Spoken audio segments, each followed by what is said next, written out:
आरक्षण मुद्दे को लेकर आज देश के विभिन्न राज्यों में बंद का असर दिखा गया।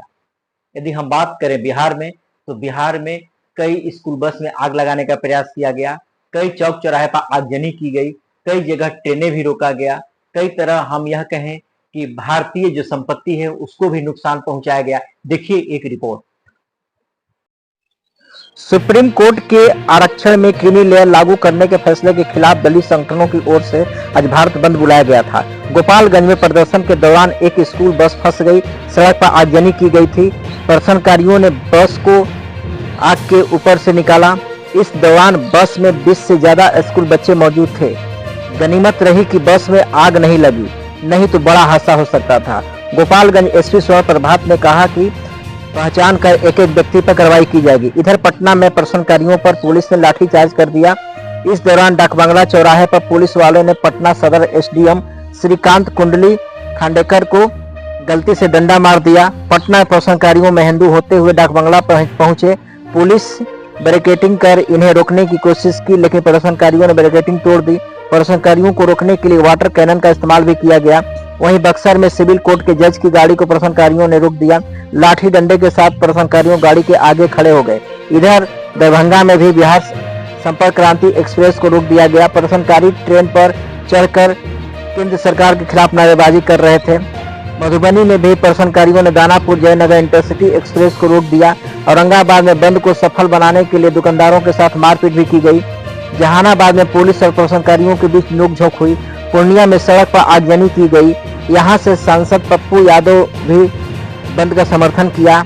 आरा रेलवे स्टेशन पर प्रदर्शनकारियों ने रानी कमलापति सहरसा एक्सप्रेस ट्रेन को रोक दिया। प्रदर्शनकारियों ने ट्रैक पर बैठे हुए थे। सहरसा में डेड बॉडी ले जा रहे एक एम्बुलेंस को भी रोक दिया। यानी हम यह कहें कि पूरी तरह जो बिहार में आज है, इस बंद के दौरान कई लोगों ने आगजनी का ही प्रयास किया। सवाल यह खड़ा होता है कि आरक्षण मुद्दे को लेकर क्या धरना करने का यही तरीका था? आपने रिपोर्ट देखा कि रिपोर्ट में किस तरह उपद्रव मचाया गया है।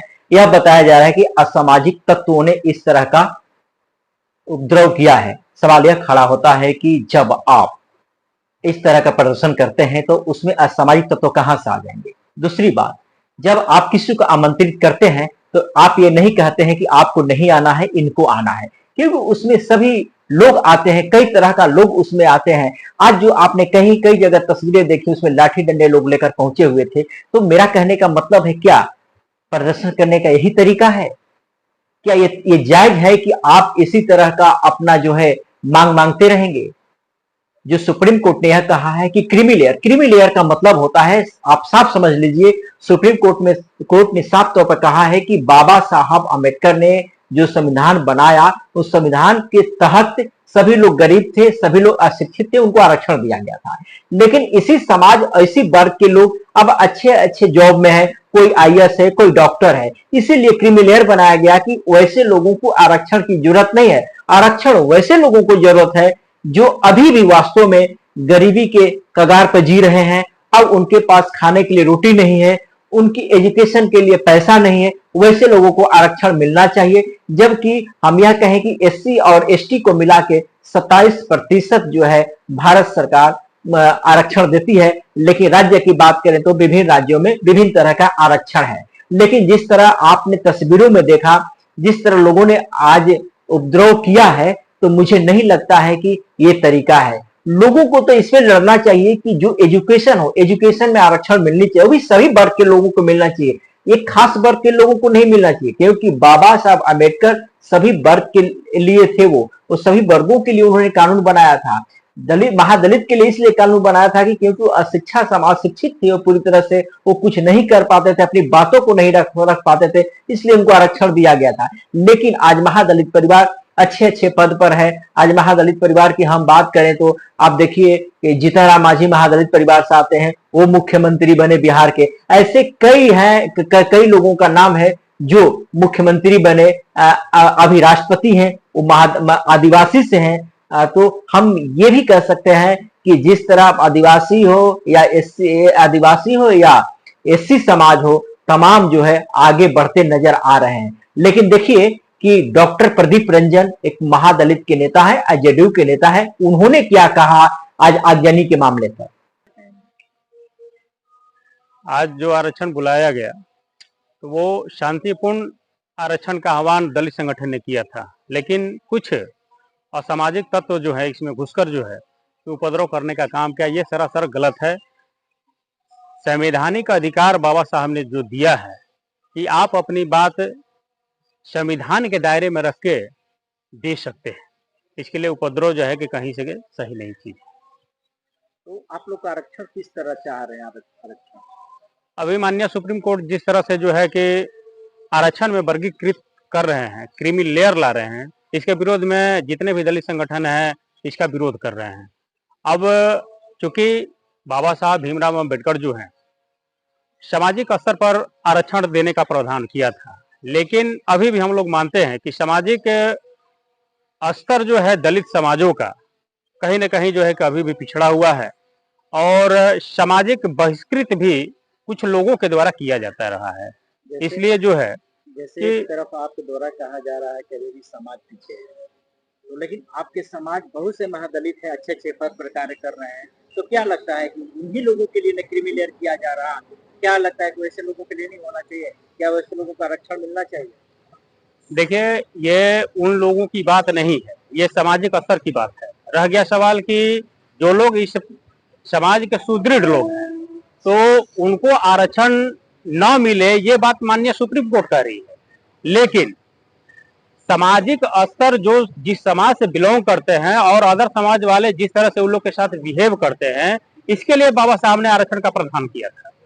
तो अभी हम लोग मानते हैं इस चीज को कि अभी भी क्योंकि सामाजिक स्तर पर जब तक से सुधार नहीं होता है तब तक जो है कि आरक्षण का प्रारूप जो है कि जिस तरह से पहले से चला आ रहा है उसी तरह से चलते रहे।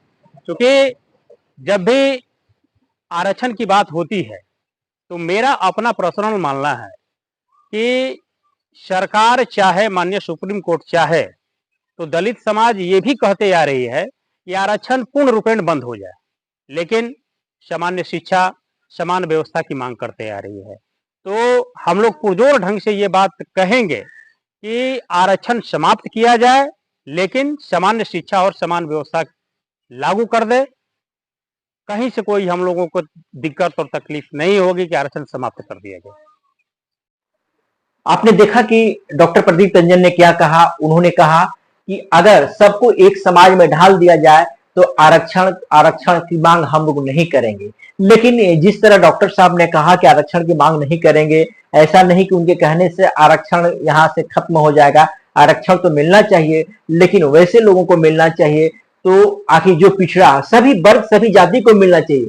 ब्राह्मण में भी गरीब है, उनके पास भी खाने के लिए राशन नहीं है, पढ़ने के लिए पैसा नहीं, वैसे लोगों को आरक्षण मिलना चाहिए। यानी एक देखिए, किसी विशेष जाति को नहीं मिलना चाहिए, वैसे लोगों को सरकार को सर्वे करना चाहिए कि वास्तव में जो गरीब हो उनको आरक्षण मिलना चाहिए, वैसे लड़ाई लोगों को लड़नी चाहिए। लेकिन आज के जो नेता है एक जाति विशेष का नेतागिरी कर रहे हैं और एक जाति खास पे लोग टारगेट करते हैं और उनके लिए आरक्षण की मांग करते हैं। जिस तरह डॉक्टर प्रदीप रंजन ने कहा, और वास्तव में इन्होंने सही बात कहा कि आरक्षण खत्म हो जानी चाहिए, लेकिन सबको एक समाज में डाल देना चाहिए। जिसे कहा जाता है कि हिंदू का मतलब कि हिंदू में बांट दिया गया है कि आप महादलित हो, आप कुशवाहा हो, आप यादव हो, आप ब्राह्मण हो, आप राजपूत हो, आप शाक्य हो, आप माली हो, यानी विभिन्न जाति में बांट दिया गया है। तो कहीं ना कहीं इसका लगातार विरोध हो रहा है। जिनका ज्यादा जाति होता है उनका वहां पर वर्चस्व होता है, जिनका जाति की संख्या कम होती है वो वहां पर कमजोर हो जाते हैं। और यही कारण है कि नेता भी ऐसे लोगों को टारगेट करते हैं क्योंकि वोट का राजनीति करते हैं। लेकिन जिस तरह आज भारत बंदी का असर देश में देखने को मिला है, तो अब यह देखना होगा कि आखिर सुप्रीम कोर्ट अब क्या निर्णय लेती है।